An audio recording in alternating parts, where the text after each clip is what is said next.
I'm often asked here on YouTube and on social media how I add tabs to my playthrough videos, and I'm gonna show you exactly how I do that today. You're gonna need a couple of things: Guitar Pro and some kind of video editor. I use Premiere. There are a couple of different ways to do this. A common method is to screen record Guitar Pro playing through an entire tab file, but that doesn't really work for me because when I record these videos, I don't actually play to a click. And while I like to think that my time is pretty good, it definitely wavers a little bit from bar to bar. So I have another method. So let's hop over to the computer here and take a look at how it works. Okay, so here's a Guitar profile for a recent passage of music that I wrote. And right now it's not really in a format that I want to use. I want to make some changes to this file so that it displays better on video. So the first thing I'm going to do is go over to track here and eliminate the notation part of the tab so that I'm just left with the tab. I'm going to export some of these bars. I'm not going to be exporting the whole page, so I'm going to start with the first two bars here. Highlight these. I'm going to go to File, Export, and you have a bunch of options here for various export types. I'm going to go with PNG, and in the PNG renderer export dialog box, you have an option to give it a file name. I'm going to choose a file path for it.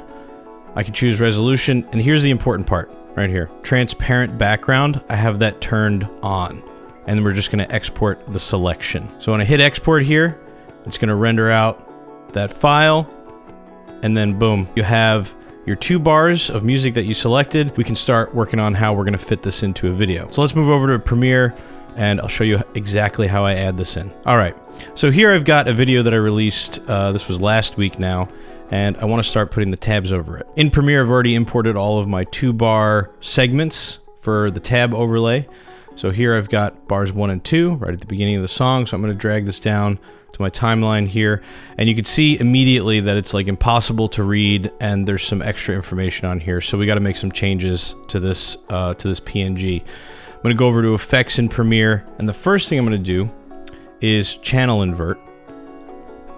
Just drag that over, boom, now it's white. And then I'm also going to add a crop to this because there's a ton of extra information on this PNG that we just don't need for the purpose of the video. So now that I have my crop on there, I'm going to start by making this a little bit bigger, actually. And then I'm going to kind of position it a little bit.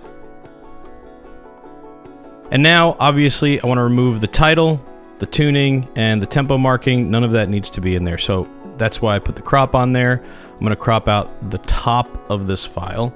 Say 54% crop. Nailed it. Okay. The next part that I add in is a playhead that scrolls as I'm playing. On my desktop, I have a playhead. Here's what my playhead looks like. This is the file. It's just a blue rectangle that I made in Photoshop. You could use practically anything. So I'm gonna throw this down on my timeline, and now we have a playhead that's just floating out there right in the middle of the screen. And I actually put the playhead beneath the tab. I'm going to shrink down my playhead so that it's an appropriate size. I usually go 25% scale. And then I'm going to position it at the beginning of my first bar here.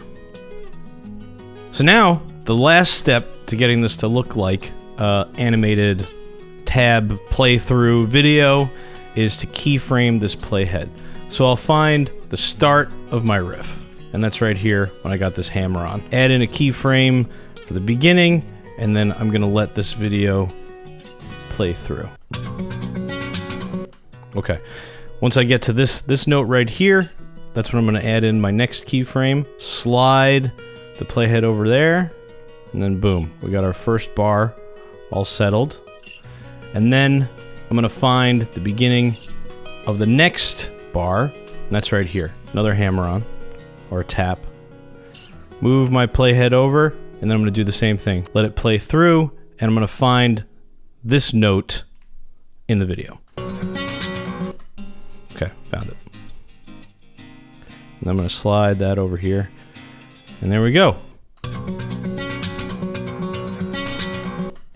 And there we go. And like I said, there are other ways to do this. Some might be easier for you. If you're used to playing with the click, you can just screen record Guitar Pro, crop that screen recorded file, and put it at the bottom. This just happens to work nicely for me. I find that I have a lot more control over how the tab looks, on the screen. Hope you guys found this video helpful. I hope it answers your questions about how I add all of these tabs in.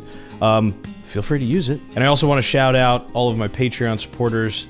That's a pretty new endeavor for me, but thank you for joining up. And if you're interested in Patreon, I've got a lot of like tutorials over there. I release a lot of tabs over there. I'm constantly working on coming up with new content for Patreon that people interested in fingerstyle guitar might find cool. Thanks for watching.